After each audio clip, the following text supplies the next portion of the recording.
जय हिंद दोस्तों, एक बार फिर से स्वागत है आपके अपने YouTube चैनल जयकाल जीनियस पर। मैं आपका होस्ट और दोस्त पीके यादव। देखो, आज के इस वीडियो के अंदर हम देखेंगे कि जैसा मैंने पिछली वीडियो के अंदर बताया था कि ओल्ड पेंशन स्कीम को लेकर के जो रजिस्ट्रार कोर्ट ने जो आदेश दिया था, किसको? पिटिशनर को। पिटिशनर का मतलब यहाँ पर हम लेंगे किससे? यूनियन ऑफ इंडिया से। उन्होंने बताया कि भाई हम 74 नंबर का जो रेस्पोंडेंट है इसको क्या नहीं मानते हम, यानी कि नेसेसरी पार्टी नहीं मानते और हम इसका नाम डिलीट करवाना चाहते हैं। तो कोर्ट ने आदेश दिया कि भाई आप या तो इनका नाम है जो यानी कि डिलीट करने के लिए आप एप्लीकेशन दायर कर दो।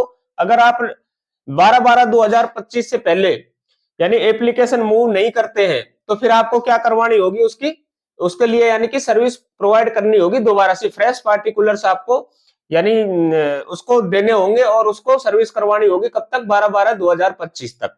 ठीक है। अब वो आदेश की कॉपी में एक बार इस वीडियो के अंदर आप लोगों को दिखा देता हूं, जिससे जो हमारे न्यू व्यूअर्स हैं उनको भी इसके बारे में पता चले। ठीक है। इस आदेश की कॉपी को आप क्या कर सकते हो कि स्क्रीनशॉट लेकर के आप इसको पढ़ सकते हो। ठीक है। बाकी जितने मेरे पुराने व्यूअर्स हैं उनको मैंने पिछली वीडियो के माध्यम से इसके बारे में पूरा ये मामला जो मैंने हिंदी इंग्लिश दोनों में बताया हुआ। ठीक है। तो अब वीडियो में बढ़ते हैं आगे। देखो, ओपीएस फॉर सीएपीएफ के लिए एक जो रेस्पोंडेंट नंबर है 74, ये काफी दिनों से क्या है, सरदर्द बना हुआ है।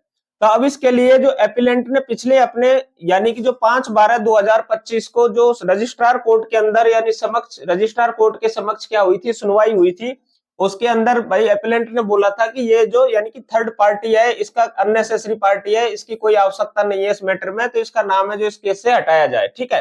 पहले भी मैं पिछली वीडियो के अंदर बता चुका हूं कि जो 74 नंबर का जो रेस्पोंडेंट है उसने क्या है, रिजाइन कर दिया है सीएपीएफ से। जब ये रिजाइन कर दिया है तो इनका इस मैटर से कोई लेना देना नहीं बचा, इसलिए एपिलेंट ने ऐसा कहा था। एपिलेंट का मतलब है यहाँ पर किससे? यूनियन ऑफ इंडिया के वकील ने ऐसा कहा था। ठीक है। अगर ऐसा होता है और अपीलेंट जो क्या करता, उन्होंने बोला था भाई नाम डिलीट हम इसकी यानी कि 12/12/2025 से पहले हम इसकी प्रोसेस अपना लेंगे, यानी कि आईए दाखिल कर देंगे। अब ये आईए क्या होता है? आईए होता है यानी किसी भी रेस्पोंडेंट या किसी भी पार्टी का नाम हटवाने के लिए एक प्रकार का एप्लीकेशन होता है, जिसे इंटरलोकेटरी एप्लीकेशन कहा जाता है। अगर मान लेते हैं कि हम अपीलेंट है जो आईए दाखिल कर देता है यानी इंटरलोकेटरी एप्लीकेशन दायर करता है 12/12/2025 से पहले, तो विद इन 1 वीक के अंदर जब दोनों पक्ष अगर इसको लेकर के राजी हो जाएंगे भाई 74 नंबर का जो रेस्पोंडेंट है ये अननेसेसरी पार्टी है, तो दोनों पक्षों की सुनवाई के बाद में न्यायाधीश क्या है कि फैसला दे देगा कि भाई ठीक है, इसका नाम है जो हटा दिया जाए। क्योंकि दोनों पक्ष यदि राजी हैं तो रेस्पोंडेंट का नाम है जो हटाया जा सकता है। और रीजन भी इनके पास में बहुत अच्छा है, ग्राउंड बेस है जो बहुत अच्छा है कि भाई ये जो रिजाइन कर चुका है तो इसका इस मैटर में यानी कि बने रहना उचित नहीं है। ठीक है। क्योंकि ये फिर क्या है कि कोर्ट की कार्रवाई को प्रभावित करेगा, ये बार बार उपस्थित नहीं हो पाएगा जब मैटर की सुनवाई चलेगी उस टाइम पर, तो इसको हटाया जा सकता है। ठीक है। यदि ऐसा होता है और यानी कि 12/12/2025 तक ये आईए दाखिल कर दिया जाता है और इनका नाम क्या कर दिया जाता है, डिलीट कर दिया जाता है, तो हमको जो नेक्स्ट जो हियरिंग 19/1/2026 को जो होने वाली है वो कहां देखने को मिल सकती है? रेगुलर बेंच के अंदर देखने को मिल सकती है। ठीक है। तो आज की वीडियो में हम बात करेंगे कि भाई 74 नंबर का जो यानी कि रेस्पोंडेंट है इसका नाम किस प्रकार से हटाया जाएगा। तो हटाने का जो यानी कि तरीका है वो क्या है? आईए दाखिल करके। अब हम बात करेंगे इस वीडियो के अंदर कि आईए दाखिल किस प्रकार से किया जाएगा। वीडियो में आगे बढ़ने से पहले यदि अभी तक आप लोगों ने हमारे यूट्यूब चैनल को सब्सक्राइब नहीं किया है तो हमारे यूट्यूब चैनल जयकाल जीनियस को सब्सक्राइब करना बिल्कुल ना भूले, क्योंकि हम इस चैनल के माध्यम से गवर्नमेंट कर्मचारी सीएपीएफ मेंबर्स के लिए नई नई जो जानकारियां हैं वो आप लोगों तक पहुंचाते रहते हैं, जानकारियां देते रहते हैं। तो हमारे चैनल को सब्सक्राइब जरूर करें। ठीक है। और वीडियो अच्छी लग रही हो तो वीडियो को लाइक और हाइप करना बिल्कुल ना भूलें। अब हम यहाँ पर बात करते हैं कि जो आईए जो दाखिल होती है, वो आईए दाखिल पहली बात तो हम देख लेते हैं आईए होता क्या है और इसको कौन दाखिल कर सकता है। तो अगर हम यहाँ पर बात करें सुप्रीम कोर्ट के यानी कि सुप्रीम कोर्ट को मद्देनजर रखते हुए, तो आईए कौन दाखिल कर सकता है, पहले तो हम देख लेते हैं कि आईए होता क्या है। ठीक है। तो सुप्रीम कोर्ट ऑफ इंडिया में इंटरलोकेटरी एप्लीकेशन कौन दाखिल कर सकता है?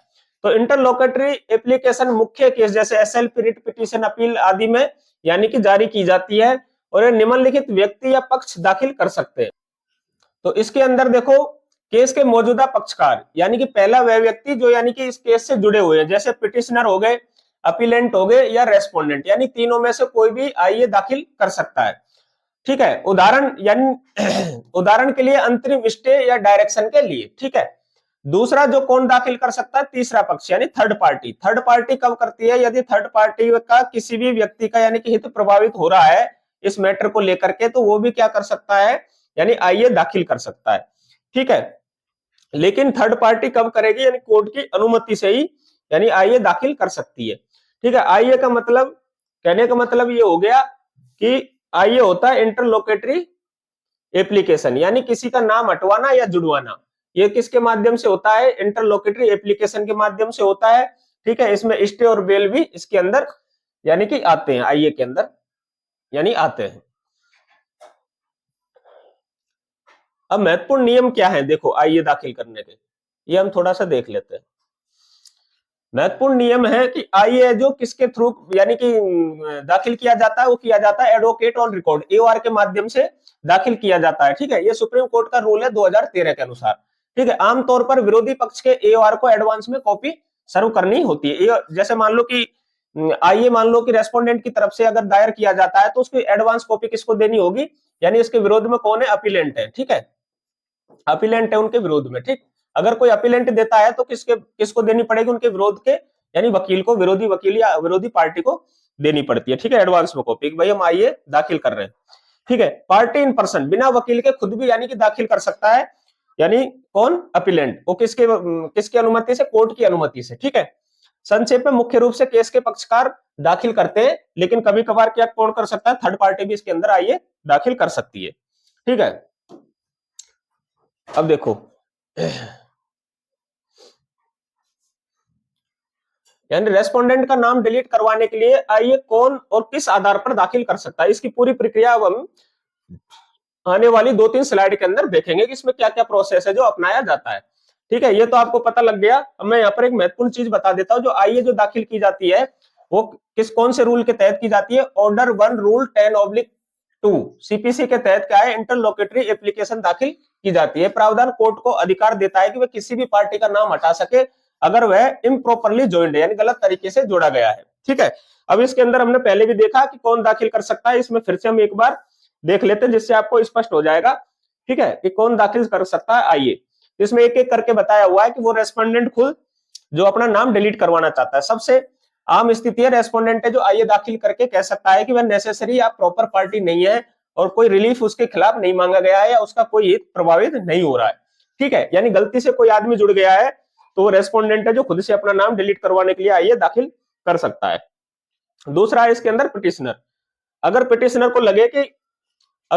को लगे कि उसने गलती से किसी को रेस्पोंडेंट बनाया है या मिस जॉइंडर, तो वह खुद भी आइए दाखिल करके नाम डिलीट करवा सकता है, ठीक है।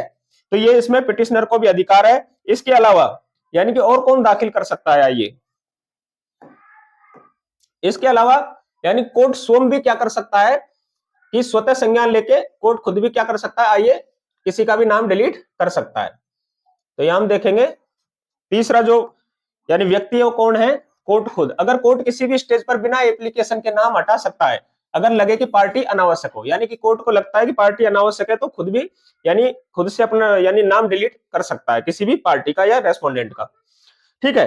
अगर किस आधार पर आइए दाखिल की जाती है, देखो आधार क्या है, ग्राउंड्स क्या है, यानी बेस क्या होगा कि आप किस ग्राउंड पर आप क्या कर सकते हैं, आइए दाखिल कर सकते हैं।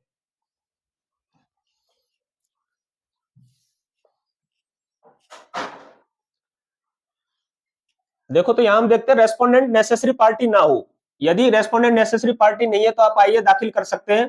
प्रॉपर पार्टी नहीं होने पर उसका कोई डायरेक्ट हित ना हो तब भी आप आइए दाखिल कर सकते हैं। No relief claimed against him हो तब भी कर सकते हैं। मिस जॉइंडर हो, किसी का नाम गलती से जोड़ दिया गया हो, ठीक है, या फ्रिवोलियस या अननेसेसरी इंक्लूजन, नाम जोड़ने से अनावश्यक जटिल हो रहा हो, केस है जो क्या हो रहा हो, अनावश्यक जटिल हो रहा हो, तो भी आइए दाखिल किया जा सकता है। इन कंडीशन में क्या है, आइए दाखिल किया जा सकता है, ठीक है। ये 5-6 कंडीशन है इसके अंदर किया जा सकता है। इसके अलावा देखो जो आइए दाखिल करने का वो पूरा प्रोसेस है वो क्या है, वो हम इस स्लाइड के अंदर देखेंगे कि देखो पूरा प्रोसेस क्या है सुप्रीम कोर्ट के अंदर, ठीक है। हमने मुख्यतः किसको लिया है, इसको मद्देनजर रखा है सुप्रीम कोर्ट को। तो देखो आइए ड्राफ्ट करना, तो इसमें ड्राफ्ट करने के लिए सबसे पहले क्या होगा, उसका टाइटल रखा जाएगा इंटरलोकेटरी एप्लीकेशन फॉर डिलीशन या striking off the name of respondent number, यानी कि यहाँ पर 74 भरा जाएगा 74 के मामले में, अंडर ऑर्डर रूल 110/2 सीपीसी। ठीक है, मुख्य केस, उसके बाद में क्या है कि टाइटल के बाद मुख्य केस का नंबर डाला जाएगा, पार्टियों का नाम मेंशन किया जाएगा, ग्राउंड्स यानी कि क्या ग्राउंड, किस ग्राउंड बेस पर उसका नाम हटाया जा रहा है वो बताया जाएगा, उसकी फीस, कोर्ट की फीस भरी जाएगी, नाम जितनी भी कॉस्ट लगती है वो भरी जाएगी। ठीक है, ये 5-6 चीजें इसके अंदर प्रोसेस में अपनाई जाती है। उसके बाद ये क्या है, किसी भी वकील के माध्यम से, वैसे मुख्यतः ये क्या है कि प्रायतः ये किसी भी वकील के थ्रू ये जो भरा जाता है। ठीक है, फिर उसके अलावा फिर क्या होगा, एफिडेविट है जो इसके अंदर लगाया जाएगा, एक क्या लगाया जाता है, एफिडेविट लगाया जाएगा इसके अंदर।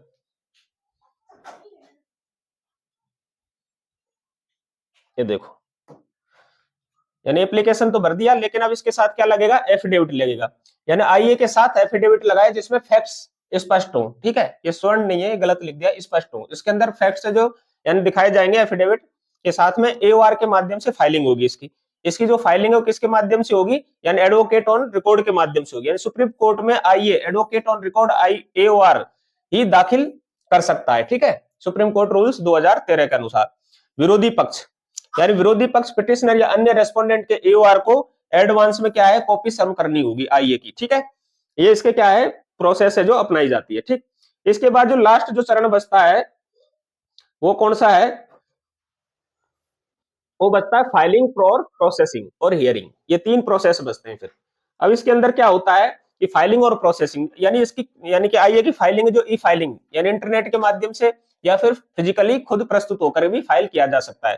ठीक है, रजिस्ट्री में चेक होने के बाद, रजिस्ट्रार है ये, रजिस्ट्री नहीं है। ठीक है, रजिस्ट्रार में चेक होने के बाद आईए पर ऑफिस रिपोर्ट बनाता है, कौन बनाता है, रजिस्ट्रार के अंदर, रजिस्ट्रार कोर्ट के अंदर फिर क्या है, ऑफिस रिपोर्ट बनती है। उसके बाद में क्या होगा, आईए आइए सामान्यतः 3 कार्य दिवसों में प्रोसेस होकर लिस्ट हो जाती है, कितने दिवसों में, 3 दिनों के अंदर ही। ठीक है, और अगर अनकंटेस्टेड यानी विरोध ना हो, यदि कोई विरोध ना हो तो जल्दी डिस्पोज हो सकती है, यानी किसी प्रकार का दोनों पक्षों में यानी विरोध नहीं है तो जल्दी से नाम है जो डिलीट कर दिया जाता है। ठीक है, अब इसके बाद में जो नया जो आगे प्रोसेस अपनाया जाता है, इसके अलावा जो आगे प्रोसेस अपनाया जाता है वो किसका है, हियरिंग का है। अब ये हियरिंग किसके समक्ष होती है, ये न्यायाधीश के समक्ष होती है इसकी हियरिंग। ठीक है, तो हम यहां देख लेते हैं अब हियरिंग। तो देखो, लास्ट जो इसका चरण होता है वो कौन सा होता है, हियरिंग होता है, यानी कोर्ट दोनों पक्ष सुनकर फैसला करता है। अगर आईए अलाउड हुई तो नाम डिलीट हो जाता है, यानी आईए को न्यायाधीश जो अलाउड कर देता है तो नाम डिलीट कर दिया जाता है। ठीक है, यानी स्ट्राइक ऑफ कर दिया जाता है। और यदि कोई भी पार्टी इसका विरोध कर देती है तो क्या है, उसका नाम है जो यानी कि आईए जो रिजेक्ट माना जाएगा, और क्या होगा कि यानी कि आईए जो खारिज कर दी जाएगी और नाम डिलीट नहीं होगा। ठीक है, कोई भी पक्ष के विरोधाभास होने पर या न्यायालय को लगता है कि भाई इस पार्टी का इस मैटर के अंदर बने रहना बहुत जरूरी है, तो उसका नाम डिलीट नहीं किया जाता है। ठीक है, तो आज की वीडियो में आपने देखा कि यानी किसी भी प्रकार से, यानी किसी रेस्पोंडेंट या किसी पार्टी का नाम किस प्रकार से किसी मैटर से हटाया जाता है। ठीक है, ये पूरी की पूरी प्रक्रिया सुप्रीम कोर्ट के अंदर अपनाई जाने वाली पूरी प्रक्रिया है ये, किसकी, आईए दाखिल करने की या नाम हटवाने की। ठीक है, अब इसके अंदर जो महत्वपूर्ण जो चीज क्या बच गई, सर ये रेस्पोंडेंट नंबर 74 का नाम डिलीट होगा, तो जो जो तथ्य हमारे सामने पिछली हियरिंग में आया था वो तथ्य क्या था कि भाई अपीलेंट ने खुद से बोला है नाम डिलीट करवाने के लिए कि हम भाई 12/12/2025 से पहले क्या कर देंगे, आइए दाखिल कर देंगे, जिससे इस रेस्पोंडेंट जो अननेसेसरी रेस्पोंडेंट है 74 इसका नाम डिलीट करवाया जा सके। यदि ऐसा नहीं करते हैं तो रजिस्ट्रार कोर्ट ने इनको लास्ट मौका क्या दिया है कि सर्विस करवाने का। ठीक है, सर्विस करवाने का कब तक, 12/12/2025 से पहले तक। लेकिन अब मान लेते हैं कि सर्विस हो गई, फिर भी रेस्पोंडेंट नंबर 74 ने कोई रेस्पॉन्स नहीं किया, तो कोर्ट है जो खुद से भी क्या कर सकता है, इसका नाम डिलीट कर सकता है। क्यों कर सकता है, किस बेस पर, क्योंकि अभी एपिलेंट के द्वारा बताया गया था कि भाई जो 74 नंबर का जो रेस्पोंडेंट है उसने रिजाइन कर दिया है, तो इस बेस पर कोर्ट है जो क्या मान सकता है, इसको यानी कि अननेसेसरी पार्टी घोषित करके नाम डिलीट कर सकता है। और उसके बाद में 19/1/2026 से आपको रेगुलर बेंच के अंदर या न्यायाधीश के समक्ष या सामने इसकी क्या है, हियरिंग देखने को मिल सकती है। ठीक है, तो ये पूरा प्रोसेस था, और इस मामले के अंदर अभी तक क्या चल रहा है और क्या होने वाला है वो आज की वीडियो में हमने देखने की कोशिश की।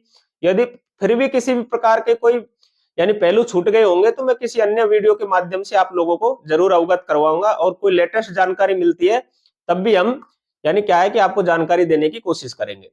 लेकिन इस वीडियो के माध्यम से अब आपको स्पष्ट हो गया होगा कि सुप्रीम कोर्ट के अंदर किसी भी मैटर से यानी कि आप नाम हटवाना चाहते हैं तो किस प्रकार से आप हटवा सकते हैं। ठीक है, तो आज की वीडियो में बस इतना ही। अगर आप लोगों को वीडियो अच्छी लगी हो तो हमारे चैनल को सब्सक्राइब करना बिल्कुल ना भूलें और वीडियो को लाइक और शेयर करना और हाइप करना बिल्कुल ना भूलें।